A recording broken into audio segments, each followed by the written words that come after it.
हाँ प्यारे मित्रों,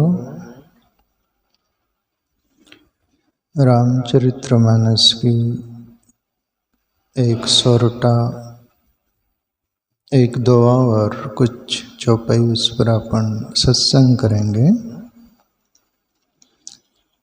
प्रसंग है शिव पार्वती का और याज्ञवल्क भरद्वाज। प्रभु शिव पार्वती से कथा सुना रहे हैं और याज्ञवल्क मुनि भरद्वाज को कथा सुना रहे हैं। और उस प्रसंग में है मनु और शत्रुपा की कुछ बातें, जीवन उपयोगी जो हमारे भी जीवन में काम आ सके। मनु और शत्रुपा ग्रस्त जीवन में रहते हुए 3/3 जीवन बीत गया है, 1/3 रह गया और मनु को वैराग्य हुआ। शत्रुपा उनकी पत्नी थी, वो भी दोनों पति पत्नी को। पर शिवजी बोल रहे पार्वती से, होई न विषय विराग भवन बसत भा चौतपन, हृदय बहुत दुख लाग जन्म गयहु हरि भक्ति बिनु।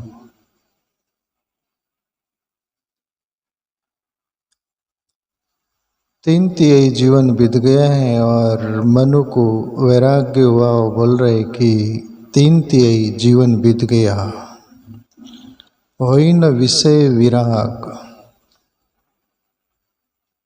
मनु हो, शत्रुपा हो कि हम साधारण जगत के ग्रस्त लोग हो, कोई भी हो, ये सभी का अनुभव है। करीब करीब हम भवन यानी घर में रहते हुए विषयों से मन नहीं उबता। विषयों के अंतर्गत जीवन ग्रसित रहता है, उसमें हम जीते रहते हैं। अभी मनु राजा का 3/3 जीवन बीत गया, फिर भी विषयों से ऊपर जीवन नहीं उठा। पर इतना भी धनभागी लोग थे वो कि उनको तो भी समझता था कि अपना 3/3 जीवन बीत गया, 1/3 रह गया। जैसे 100 साल जीते हैं तो 75 वर्ष बीत गए, 25 वर्ष रह गए, ऐसा। मनु और शत्रुपा को तो भी समझ में आ गया, पर आपने को भी समझ में आ जाए तो अपन भी मनु शत्रुपा की तरह ही अपना जीवन मानना कि इतना जीवन बीत गया। फिर भी मनु क्या बोल रहे हैं, होई न विषय विराग भवन बसत भा चौतेपन, चौथापन आ गया पर विश्व से विराग नहीं हुआ। हृदय बहुत दुख लाग जन्म गयूं हरि भक्ति बिनु। मनु और शत्रुपा को हृदय में बहुत ग्लानि हो रही, दुख हो रहा है कि 3/3 जीवन बीत गया हरि भक्ति के बिगर। और जीवन में प्यारे मित्रों, हरि भक्ति के बिना जीवन एक एक क्षण भी व्यर्थ जाता है ना। तो सज्जन आदमी को, सज्जन व्यक्ति को, भक्तिवान लोगों को, तात्विक सात्विक लोगों को दर्द होता है, दुख होता है। ये सोचते हैं कि अरे एक एक क्षण बीत रहा है, एक एक दिन बीत रहा है, महीना साल, वैसे ही जिंदगी चले जा रही है। कुछ तो हाथ लगा नहीं, लगने वाला नहीं, आज तक किसी का लगा नहीं, लगने वाला नहीं। अपन सबका अनुभव है कि नहीं, प्रतिदिन अपन जीते हैं तो ऐसा लगता है कि नहीं आज पूरा नहीं हुआ कल हो जाएगा, कल नहीं हुआ परसों हो जाएगा, आशा के सारे जीते रहते हैं। बाकी आज तक किसी का पूरा हुआ है क्या? जो पाना था वो सब कुछ पा लिए, पाने के बाद में भी अधूरा ही रह गया। साधारण लोग बात नहीं करते, अरे उसकी इच्छा थी, थोड़ा सा वो हो जाता। खुद भी बोलते मेरी भी इच्छा थी, पर अभी सामने मौत दिख रही है। हरि भक्ति याद आ जाए प्यारे मित्रों, और मनु शत्रुपा को वैराग्य हो गया। और हुआ ही सा, बरबस राज सुत ही तब दीना, नारी समेत गवन वन कीना। और मनु शत्रुपा, मनु ने अपने बच्चों को, राजकुमारों को राज दे दिया, जबरदस्त दे दिया कि संभालो अभी हमारी शेष जिंदगी जो है ईश्वर भक्ति करेंगे, भजन करेंगे, हमारा आत्मचिंतन, आत्मकल्याण करेंगे। अब हम इसमें रहना नहीं चाहते। बरबस राज सुत ही तब दीना, नारी समेत गवन वन कीना। वन में चले गए मनु और शत्रुपा। प्यारे मित्रों, अपन आज का मनुष्य तो वन में जाने को तैयार नहीं। मत जाओ, पर घर में ही रहते हुए, जैसे ऋषि मुनियों की जो बात है ना, 25 वर्ष गुरुकुल में विद्या अध्ययन किया जाता था। और एक बड़ी अच्छी सोच के साथ जीवन था। पहले 25 वर्ष गुरुकुल में विद्या, साधारण जीवन जीने से लेकर ब्रह्म विद्या तक का सब विद्या अध्ययन होता था, अभ्यास होता था। फिर 25 वर्ष हो गए कि 25 वर्ष के बाद ऋषि मुनि बोल देते थे राजकुमार को, जाओ राजमहल में घर जाओ, गृहस्थ में आप शादी करो और 50 वर्ष तक गृहस्थ जीवन जियो, संतति उत्पत्ति के लिए वो जीवन जियो, सब कुछ करो, बाकी 50 वर्ष तक। और फिर 50 वर्ष 51वां लग जाए तो फिर वानप्रस्थ हो जाना, घर में ही रहना।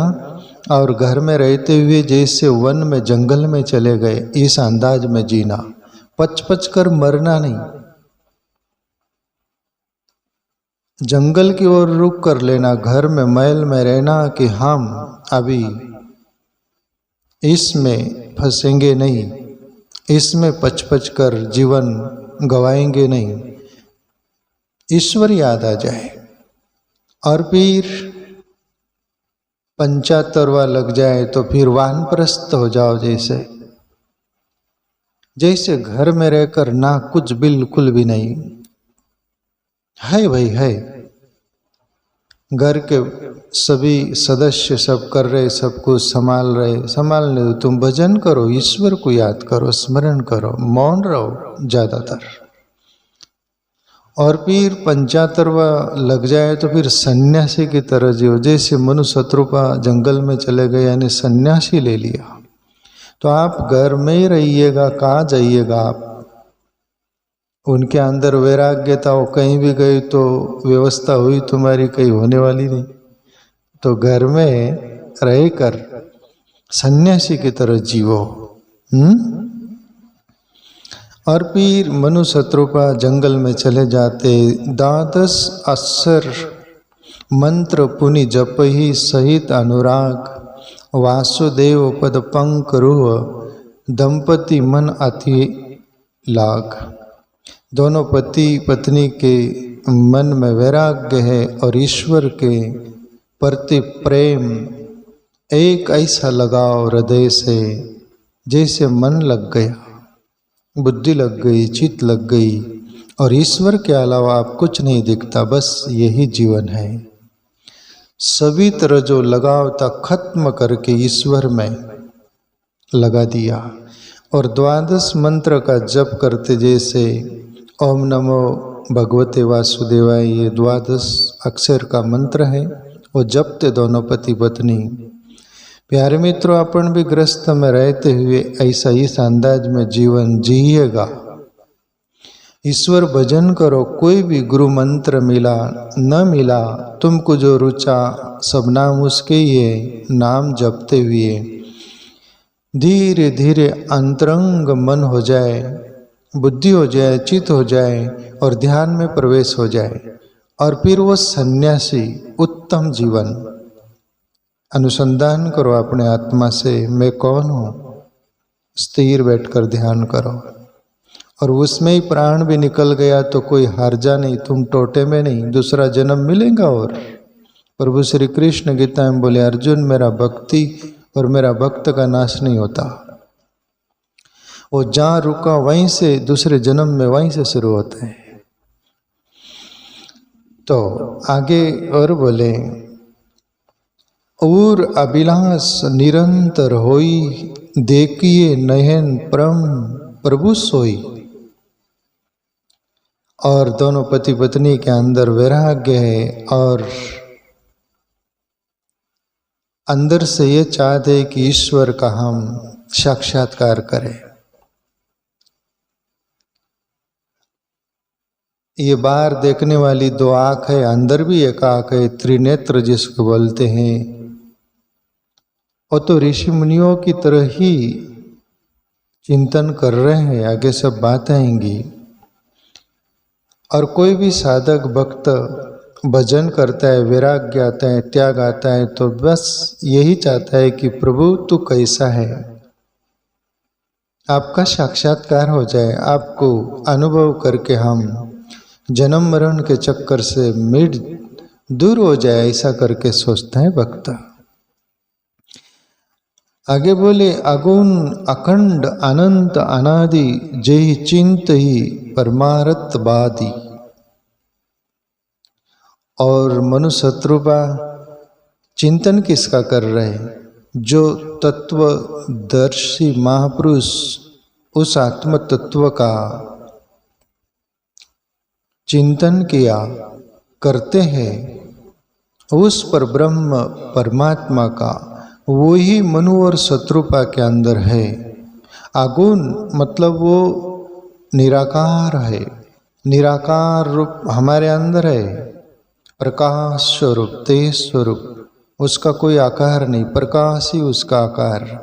आकार बोल दो कि जो भी बोल दो, पर उसका रूप रंग आकार सब कुछ जिसको बोलते हैं निराकार।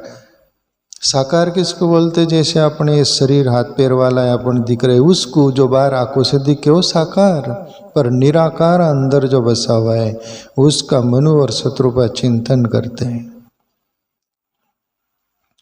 अखंड वो ईश्वर खंड खंड नहीं, अखंड है, उसका चिंतन करते हैं। अनंत जिसका कोई अंत ही नहीं, उसका चिंतन करते हैं। अनादि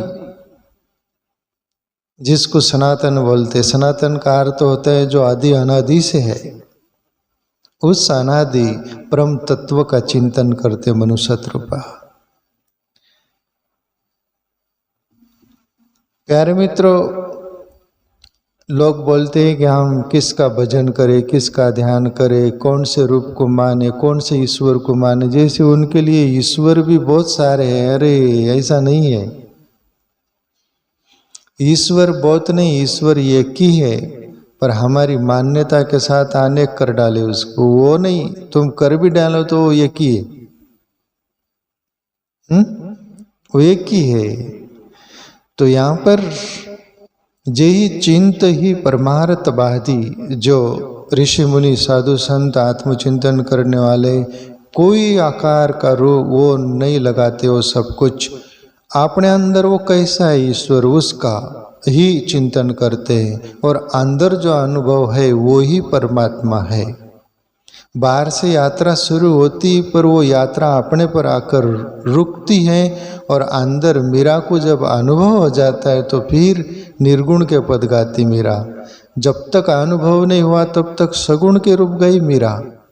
बाहर मूर्ति में खोजी, मंदिर में खोजी, सब दूर खोजी, फिर अंदर प्रकट किया, फिर मीरा ब्रह्म की बात करती है, सहस्रसार की बात करती है।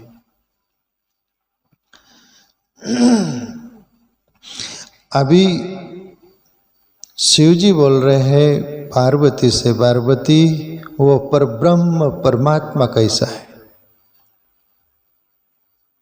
नेति नेति जेहि वेद निरूपा निजानंद निरुपाधि अनुपा शंभु बिरंची विष्णु भगवाना उपजई जासो अंश ते नाना। बहुत प्यारी चौपाई प्यारे मित्रों ये, और समझने जैसी।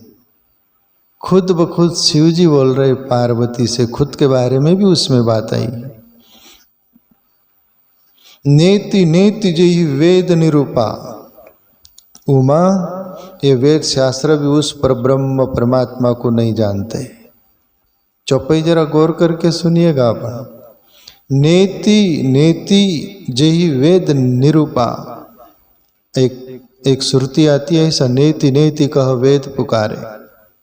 वेद भी बोलते हैं कि ये परब्रह्म परमात्मा ऐसा नहीं ऐसा है, ऐसा नहीं ऐसा है, वैसा है, उनको भी मालूम नहीं। वेदों को भी परमात्मा का पता नहीं।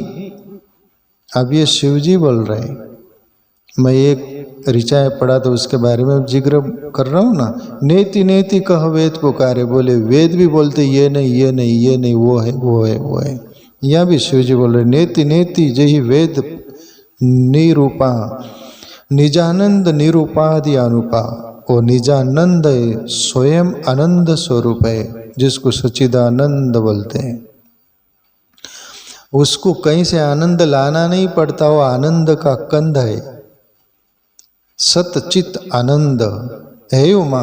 वो निजानंद है, निरुपाधि, कोई उपाधि से रहित है वो। अनुपा, वो अनुपम है वो। और है उमा, उस पर ब्रह्म परमात्मा से शंभु बिरंची विष्णु भगवाना उपजई जहाँ सु अंश ते नाना। उस पर ब्रह्म परमात्मा से शिव जी भी पैदा होता है। बोले शंभु यानी शिव जी, बिरंची यानी ब्रह्मा, विष्णु यानी विष्णु। ये तीनों उस पर ब्रह्म परमात्मा के एक अंश रूप लेकर आते हैं। और मैं योग वशिष्ठ रामायण में पढ़ा था प्यारे मित्रों। वशिष्ठ मुनि बोले, राम को मैं बहुत जिक्र करते रहता हूँ। ये वशिष्ठ बोले, हे राम, तेरे जैसे राम उस पर ब्रह्म परमात्मा की ये किरण से अवतार लेते हैं, या जन्म लेते हैं, या आते हैं, या पैदा होते हैं। उस पर ब्रह्म परमात्मा से तेरे जैसे राम, तुम इस पृथ्वी पर एक ही राम नहीं हो, ये ब्रह्मांड में अनंत राम है तेरे जैसे। ये में यदि आपको झूठ लगे ना तो योग वशिष्ठ रामायण आप पढ़ लीजिएगा, उसमें है ये बात। हे राम, और पर ब्रह्म परमात्मा से एक अंश से किरण से तुम्हारे जैसे राम पैदा होते हैं। शिव जी भी बोल रही है, झूठ नहीं। शंभु बिरंच विष्णु भगवाना उपजई जहाँ सो अंश ते नाना। वो पर ब्रह्म परमात्मा प्रभु श्री कृष्ण जिसके लिए गीता में बोले अर्जुन, और पर ब्रह्म परमात्मा इस शरीर में आत्मा रूप में रहता है। वास्तव में वो परमात्मा ही है। तो ऋषि मुनि साधु संत तुम आपन सब ध्यान करके जो खोजते उसी पर ब्रह्म परमात्मा का ध्यान करते हैं। आप यदि कहीं अटके भी होंगे, हम किसको भजे, किसको पुकारे, किसका नाम ले, क्या ले, कुछ सूझ ही नहीं रहा, तो मैं आपसे इतना भर बोलूं, आंखें बंद कर लीजिए, मौन शून्य हो जाए और निर्मल भाव चित मन से पुकारिए, मैं कौन हूँ। देर आबेर होंगी, ये जन्म भी बीत सकता है, बहुत जन्म भी बीत सकते, पर एक दिन उस पर ब्रह्म परमात्मा का हम अनुभव कर सकते हैं।